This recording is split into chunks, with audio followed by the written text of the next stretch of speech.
welcome back to the ranch. So today what we're gonna do is it's shop day Saturday, so that just means that I have time to fix stuff.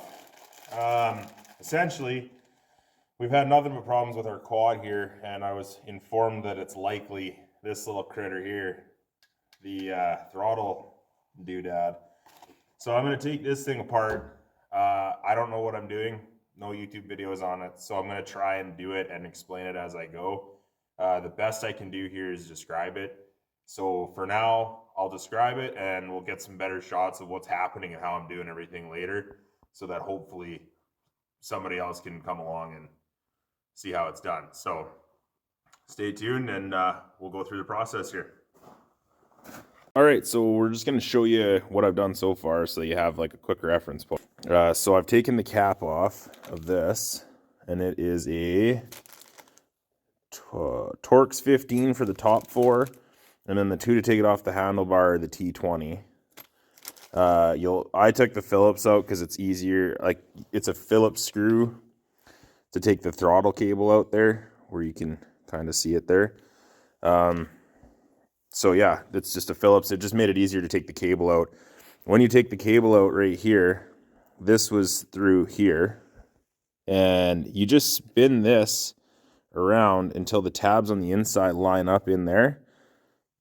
Oh, you can't focus. So then once you take that out, this just pops right through, because you're going to end up taking all this off anyway. So this was in here, but it's obviously not anymore. And next we'll take this out, and then we should be able to totally remove this and start working on the new one. All right, so next little tool you're going to need is a very small flathead, because inside of where that plug sits is a very small little channel that you have to get down inside and release it. So if you don't do that, you're going to end up stripping wires out, so just be cautious. Use the little guy. That's what I used, and that should take care of it. So update, we got the new one on there. Everything seems to be working fine. I'm suspecting that it's just low voltage why it won't stay running right now, so just stay tuned and I'll figure it out from there. But every time we try and crank her over, we get low voltage, and this is EFI, so we all know what that means. All right, so things we learned about the quad today.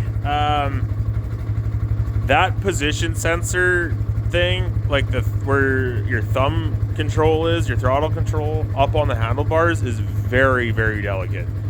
Like, I had it too tight and it wouldn't let the quad run. Like, you can hear it running in the background right now. I loosened it off, tapped it a little bit closer, tried starting it, nothing, tried starting it again, moved it a little bit more, and then bang, all of a sudden it works fine. It works like brand new. So we're gonna take it for a test drive here right away, because that's what I was doing when I broke it, was chasing cows. So let's just go for a cruise and see if we can just not break it again for an extended period of time. And we'll go from there. But for right now, this is the end of the video. Everything looks good. Don't forget to like, comment, subscribe, all those fun things. Stay tuned for more. Thanks for watching.